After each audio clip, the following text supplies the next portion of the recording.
advised, the opinions and views of the hosts and guests do not reflect those of the station.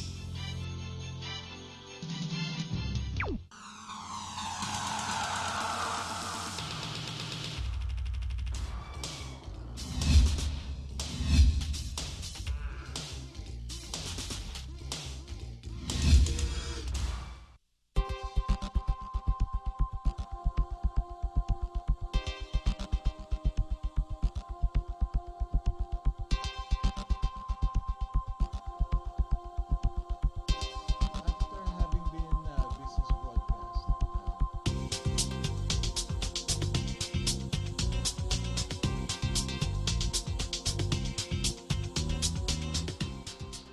Good Thursday morning, Philippines. It's August 2, 2012. Welcome to another episode of the show which is tailor-made for people in business, people who want to be in business, and people who ought to be in business.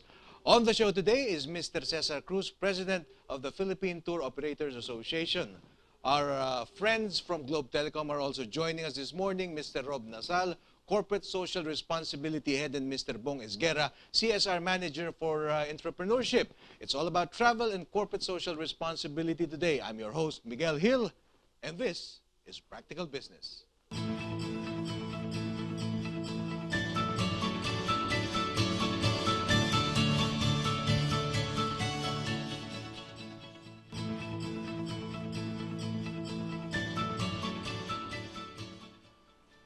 Okay, special thanks to the Employers Confederation of the Philippines for helping bring to the air this segment. Now, as I said, live with us this morning is Mr. Cesar Cruz, President of PHILTOA, otherwise known as the Philippine Tour Operators Association. Good morning, sir, Good and morning. welcome to the show. Thank you for having us here. Sir, before anything else, I understand you have an event next week. This is a big event which involves everyone from the tour industry. Yeah, this is for the 23rd time, we are staging the Philippine Travel Mart. This is actually the longest running travel trade exhibition, which is actually for the main purpose of promoting domestic and inbound tourism. So, what is domestic and inbound tourism? Okay, when you say inbound tourism, you're referring to the foreigners coming to the Philippines to tour around the country. When you talk of domestic tourism, these are the people residing in the Philippines, either Filipinos, local residents, who wants to tour around the country. Okay, so who are you inviting to your Philippine Travel Mart? Anyone who would like to go on tour, who want to go on vacation? Yeah, based on the exhibition, the exhibitors that we have during the event, wherein we have about 300 exhibitors ranging from the different pavilions of the Department of Tourism regional offices, private exhibitors like hotel, resorts, tour operators, and of course, we'll be selling domestic tour packages at a very, very discounted prices. So the market that we would like to or the traffic that we would like to have for this event are actually the Filipinos, the local residents, or even foreigners who are visiting here, who would like to avail of this discounted prices for packages, tour packages around the Philippines, to be with us here during the event on 10 to 12 August at SMX Convention Hall. Okay, sir. For the record, what are the advantages of going to this, the Travel Mart, or this is basically a sort of a melting pot of the players in your industry. What's the advantage of going to this place instead of maybe doing it online or making phone calls on your own? Are there special discounts, incentives given to? We have a 3-day sale for Philippine tour packages. To give you one example, a 2-night, 3-day package of Boracay with airfare, normally the cheapest one with a 3-star resort in Boracay would cost you about 9,000 to 12,000 pesos per person. Per head, okay. But we are selling this during the 3-day sale like for a price of about 6,000 pesos per person. Also with 2 nights, 3 days accommodation with round-trip airfare from Manila to Boracay, back to Manila. So basically, you're looking at like ranging from a 70 to 80% discounted prices, no, of the tour packages. Okay. For those who want to take part in our discussion this morning, you can text your questions or reactions to globe number 0915-209-6012. That's a globe number 0915-209-6012. Okay. Sir, these discounts will only be available During the during the 3-day 3 days. sale. Okay. So those interested had better Yes. take advantage of And this. some of these packages, discounted packages, would have very limited seats, no? They're on a first come, first serve basis. For example, one good package that we have is Batanes. A 2-night, 3-day package of Batanes, because of the expensive cost of the airfare, would cost you about 25,000 pesos. But for this particular, during the 3-day sale, we are offering a 2-night, 3-day package of Batanes for about 12,000 pesos. So that's a big discount. And the packages would, the type of tour packages that we offer would be from north to south, east to west of the Philippines. I understand, sir, that because the travel and tour industry is not really what you might call a survival industry or a necessity, a basic necessity. It becomes a cutthroat business, and for discount savvy people, there are ways to really get around the system and get cheaper tours, cheaper airfare. Do you have any tips? Well, of course, outside of the event, the best opportunity for you to get the best discounted prices would be to be there during the 3-day event at the SMX convention hall. But for those people who are planning to do their trip, for you to be able to get these discounted prices, you have to plan your trip, no? Because the longer you plan your trip, for example, there are a lot of discounted airfares that are being popped out, no?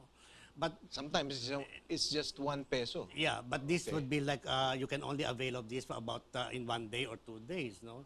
So what You have do to is, plan ahead. yeah, you plan ahead, even the timing, no? If you want to go to Boracay, you want to time it during the peak season, like from November to March, definitely all the resorts in Boracay would be very, very expensive.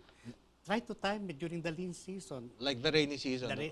the rainy season. But it doesn't mean that when it's rainy season, the 1 week you'll be having rain there, no? It's, anyway, you talk of Boracay and you talk of the beach. And Anyway, the beach is nice even if it's yeah, raining. that's it. That's a Okay. point. Anyway, Mr. Cruz, there is an early text question for you. Mr. Cruz, is there an entrance fee to the PTM? Yeah, That it's is a Philippine travel market. Is there an entrance Yeah, there's fee? an entrance fee of 50 pesos, and then there's a discounted fee for the student as well as for the senior citizen. No? Okay, this isn't signed. What can you say about flight delays, the open skies policy, and the removal of rice terraces from the endangered list? Okay. It's rather long, but Let's start I from the guess last question. No? Basically, we have raised the level of awareness on the value of the rice terraces of Ifugao province. It was actually listed as one of the endangered UNESCO World Heritage Sites. But for the past months now, I think the organized or UNESCO was able to see the effort being given now to restore the rice terraces. So they have now delisted the Ifugao rice terraces from the list. you mentioned earlier that there's a new trend in your industry that you have the caravans nowadays. I mean, it's not just a person or a couple or a family going by plane to an area, but to a tourist trap. But you actually drive there with other people in a group. Yes. What brought that trend about? This is another tour product which is very, very good, especially for the island of Luzon. No? We have already developed a very good road network from Manila, starting going all the way to up north, eastern side, western side, and back, even up to the then south to Bicol. No? So the road trip is a very, very good idea of doing touring the Philippines. So this type of caravan, which we will be launching during the PTM, we have guaranteed departures. So let's say, for example, our Cordillera Heritage Warrior. It's a weekend thing, no?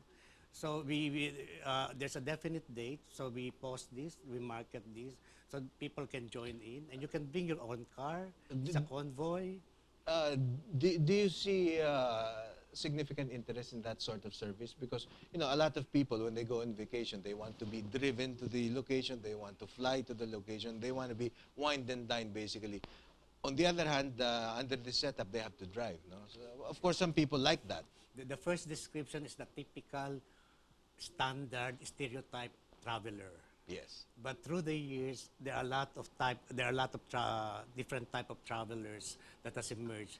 People would prefer to have that feel good experience, no? And this is where you have this what we call the the volunteer tourism program, meaning to say they're not there really just for the leisure part of it, but they want to contribute something to the society. Then after doing this, they feel good.